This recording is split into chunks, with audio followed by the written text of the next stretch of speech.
सबों को ये बातें समझ में आ गई होगी, ठीक ना।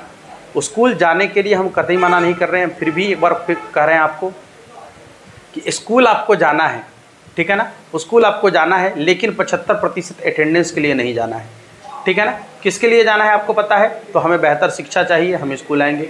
मुझे बेहतर व्यवस्था चाहिए, हम स्कूल आएंगे, ठीक ना। बस इसी के लिए हमें स्कूल जाना है। मुझे 75। जय हिंद साथियों, स्वागत है आप सभी का आपके अपने परिवार मैथ्स गुरु मनीष में। दोस्तों मैं हूं एमके एक्सपर्ट, और आज का ये जो वीडियो है ना, आप सबों को शेयर करने की ज़रूरत है, ठीक है ना। और इतना जानकारी आप सबों को होना चाहिए कि अभी जो बिहार बोर्ड का एग्ज़ाम 2024 आप लोग का होने वाला है, इस बिहार बोर्ड के एग्ज़ाम 2024 में जो शिक्षा विभाग है, इसकी गलत नीतियों की वजह से जो है ना, हमारे छोटे भाई बहन, जितने भी छोटे भाई बहन हैं, सबको बर्बाद किया जा रहा है, ठीक है ना। हम एक शिक्षक होने के नाते नहीं, हम एक बड़े भाई होने के नाते अपने छोटे भाई बहन के जिनका भविष्य खराब हो रहा है, उनके लिए मुझे चिंता है और उन पर हम बात करना चाहते हैं, ठीक है। सबसे बड़ी बात कि आप जितने भी ऑफलाइन संस्थान हैं, जितने भी प्राइवेट संस्थान हैं, उन सबको आप बंद करा दीजिए। जो भी ऑनलाइन संस्थान है उसको भी आप बंद करा दीजिए। हमारी सरकार से ये मांग है कि सबको बंद करा दीजिए, ठीक है। लेकिन उसके एवज में बच्चों को आप क्या देंगे? हम इस बात का चैलेंज करते हैं और इस बात की गारंटी देते हैं कि यदि आज प्राइवेट संस्थान बंद कर दिया जाए तो जो भी बच्चे हैं, जितनी भी रिजल्टें आपको दी जा रही हैं, जो भी आप जिस रिजल्ट पर आप घमंड और गुमान करते हैं, जिस रिजल्ट पर आप अपने आप को कहते हैं कि हम बिहार में इतना रिजल्ट हमारा आया है, ठीक ना, आपको खुद पता चल जाएगा कि अब क्या होने वाला है। बातें समझ में आ रही है? तो इस कंडीशन में आपको थोड़ा सा समझने की ज़रूरत है, ठीक है। जिस पर आपको घमंड है, जिस पर आपको गुरूर है, जिस पर आप अपने आप को गौरवान्वित महसूस कराना चाहते हैं, वो है प्राइवेट संस्थान, ठीक है। शायद इस बात की जानकारी आपको पहले से भी है, और यदि आपको लगता है कि नहीं वहाँ पर भी बेहतर हो सकता है, तो बिल्कुल हो सकता है, उसमें कहीं कोई डाउट नहीं है। लेकिन उससे आप सिर्फ ये नहीं कहे कि 75% अटेंडेंस कर लेंगे तो सब कुछ बेहतर हो जाएगा। नहीं हो पाएगा, बिल्कुल नहीं हो पाएगा। वहाँ आपको सिर्फ और सिर्फ बेहतर शिक्षा व्यवस्था लाने की ज़रूरत है।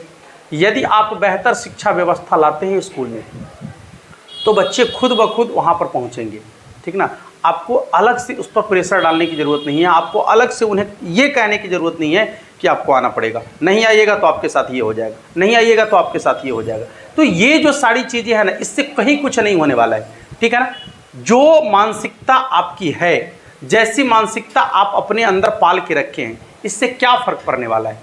ज़्यादा से ज़्यादा बच्चे परेशान होंगे, और आपको पता है कि जब बच्चे परेशान होंगे तो उनके रिजल्ट पर सीधा सीधा इसका प्रभाव पड़ेगा, ठीक है ना। स्कूल में जाकर वो पा क्या रहे हैं, कितना प्राप्त कर रहे हैं, क्या ले रहे हैं।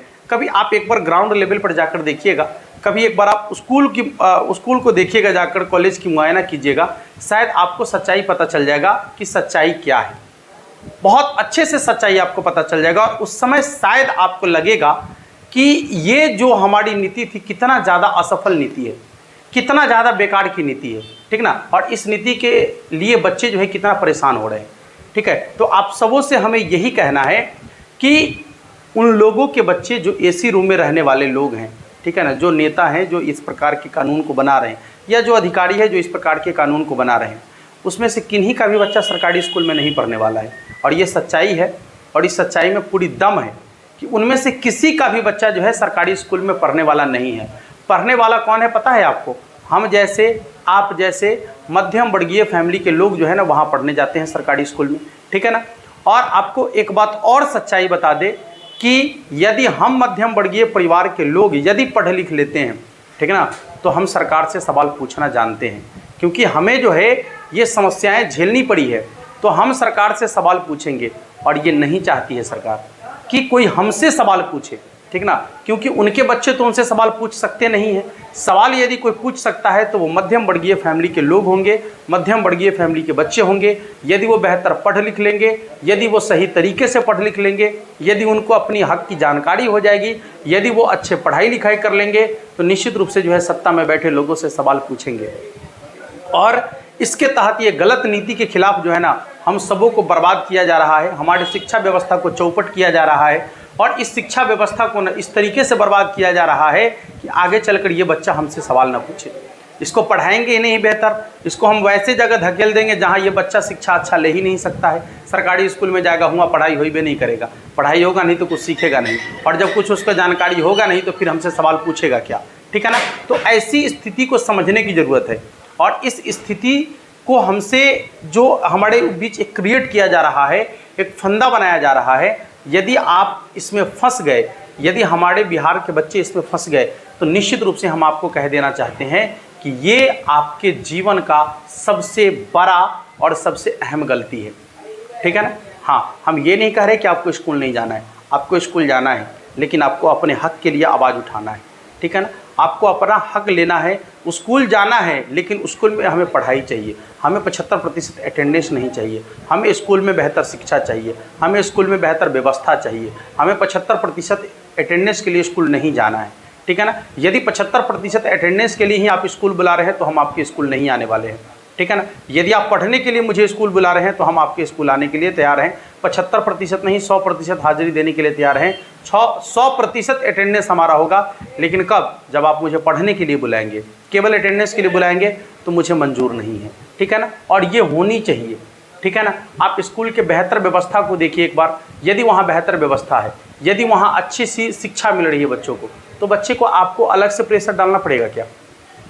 आप नॉर्मली एक बात सोचिए कि जो प्राइवेट शिक्षक हैं महीने के 1000 रुपया 1200 रुपया लेते हैं, ठीक है ना, और उनके यहाँ बच्चे जो है ना हर रोज़ पढ़ने जाते हैं, क्या उनको प्रेशर डाला जाता है एक्स्ट्रा? अलग से प्रेशर डाला जाता है क्या कि आपको यहाँ आना ही है डेली, नहीं आएंगे तो आपका अटेंडेंस 75% नहीं होगा तो आपके साथ ये हो जाएगा, कभी ऐसा होता है क्या? नहीं होता है ना, बिल्कुल नहीं होता है, ठीक ना। वहाँ पर बच्चों को बेहतर शिक्षा दी जा रही है, वहाँ पर बच्चों को बेहतर व्यवस्था दी जा रही है, वहाँ पर बच्चों को बेहतर माहौल दिया जा रहा है, ठीक ना। तो बच्चे जो है ना खुद पढ़ने के लिए उत्सुक हैं, और उनको खुद अपनी टेंशन है, अपने जीवन का खुद उनको टेंशन है कि नहीं हमको वहाँ जाना ही पड़ेगा, और यदि जाएंगे तभी हम बेहतर सीख पाएंगे, ठीक ना। तो वहाँ बच्चे खुद दौड़े आते हैं, खुद ब खुद आते हैं, उनको अलग से कोई प्रेशर डालने की ज़रूरत नहीं होती है। बातें समझ में आ रही है? इसलिए हम आप लोगों से भी कहना चाहते हैं, ठीक है ना, कि ये जो गलत नीति चल रही है बिहार सरकार की, बिहार सरकार के तहत ही तो ये सारी नीति चल रही है, तो आप सबों को इस नीति के खिलाफ एक बार आवाज़ उठाने की ज़रूरत है, ठीक है ना। ये एक शिक्षक होने के नाते नहीं कर रहे, ये आपके बड़े भाई होने के कारण कर रहे हैं, और मुझे आप सबों की, जो भी हमारे छोटे भाई बहन हैं, सबों के भविष्य की चिंता है। और क्यों ना हो भाई, क्यों ना हो, होना चाहिए, सबको होना चाहिए। लेकिन आगे आएगा कौन इस सिस्टम से लड़ने का प्रयास करेगा? क्योंकि सबको इस बात का डर है कि जिस दिन हम सिस्टम के खिलाफ सही बोलेंगे उस दिन हमें जेल में डाल दिया जाएगा, उस दिन हमारे ऊपर केस कर दिया जाएगा, हमारे ऊपर बहुत सारी चीज़ें हो जाएगी। क्यों बोले हमें क्या ज़रूरत है भाई? बच्चे का भविष्य किसका बर्बाद हो रहा है, हमारा या आपका? सबके बच्चों का भविष्य बर्बाद हो रहा है, इसलिए बोलना सबको पड़ेगा, आना आगे सबको पड़ेगा, आज नहीं तो कल। क्योंकि उनके बच्चे सरकारी स्कूल में नहीं पढ़ रहे हैं जिनका भविष्य आज बर्बाद वो कर रहे हैं। उनके कोई भी बच्चे, किसी भी अधिकारी बच्चे को उठाकर देख लीजिए आप, किसी भी अधिकारी के बच्चे को उठाकर देख लीजिए, वो लोग तो लंदन में जाकर पढ़ते हैं, वो लोग ऑक्सफोर्ड यूनिवर्सिटी में जाकर पढ़ते हैं, वो लोग हार्वर्ड यूनिवर्सिटी में जाकर पढ़ते हैं, ठीक ना। वो लोग यहाँ नहीं पढ़ते हैं, ठीक है। तो उनको क्या पता है, उनको क्या पता है कि इसका भविष्य कैसे बनाया जाएगा? ये लोग यहीं पर भविष्य बनाने के बारे में सोच रहे हैं। उनको क्या पता है? उनको पता है कि हमारे बाल बच्चे का भविष्य बनना है, बाकी का जाए मेरा घर कूड़ा, उससे कोई फ़र्क नहीं पड़ता है। तो ऐसा थोड़ी होने देंगे भाई, हम लोग आज़ाद भारत में जी रहे हैं, ठीक ना। और आज़ाद भारत के आज़ाद नागरिक होने के लिए मुझे जो है अपनी आज़ादी चाहिए, ठीक ना। यदि कोई मुझे गलत रास्ते पर ले जाना चाहेगा, क्या हम जाएंगे? क्या नहीं जाएंगे? क्योंकि हम पढ़े लिखे हैं, मुझे जानकारी है अपने हक़ का, ठीक है ना, कि मेरे लिए बेहतर क्या है, मेरे लिए गलत क्या है। जो मेरे लिए बेहतर है उसी पर हम काम करेंगे, जो मेरे लिए गलत है उस पर क्यों काम करने जाए, क्यों उसके पीछे भागे? हम नहीं भागेंगे, हम नहीं करेंगे। हम बातें समझ में आ रही है? ये स्पष्ट बातें हम आप सबको कहना चाह रहे हैं, ठीक है। इसलिए एक बार इस गलत नीतियों को एक बार समझने की ज़रूरत है कि कैसे इस गलत नीतियों की साजिश में जो है ना हम सबों को फंसाया जा रहा है, ठीक है। तो मुझे उम्मीद है कि आप सबों को ये बातें समझ में आ गई होगी, ठीक ना। स्कूल जाने के लिए हम कतई मना नहीं कर रहे हैं, फिर भी एक बार फिर कह रहे हैं आपको कि स्कूल आपको जाना है, ठीक है ना। स्कूल आपको जाना है, लेकिन 75% अटेंडेंस के लिए नहीं जाना है, ठीक है ना। किसके लिए जाना है आपको पता है? तो हमें बेहतर शिक्षा चाहिए, हम स्कूल आएंगे। मुझे बेहतर व्यवस्था चाहिए, हम स्कूल आएंगे, ठीक ना। बस इसी के लिए हमें स्कूल जाना है। मुझे 75% अटेंडेंस के लिए नहीं जाना है, 75 की जगह 100% खुद ब खुद हो जाएगा यदि बेहतर शिक्षा और बेहतर व्यवस्था मिल जाएगी। बाद बाकी आप हमारी बात को कितना समझे हैं नीचे कमेंट बॉक्स में ज़रूर बताइएगा और इस वीडियो को हो सके तो शेयर कर दीजिएगा। जय हिंद, मिलते हैं फिर नेक्स्ट क्लास में आप सबों से।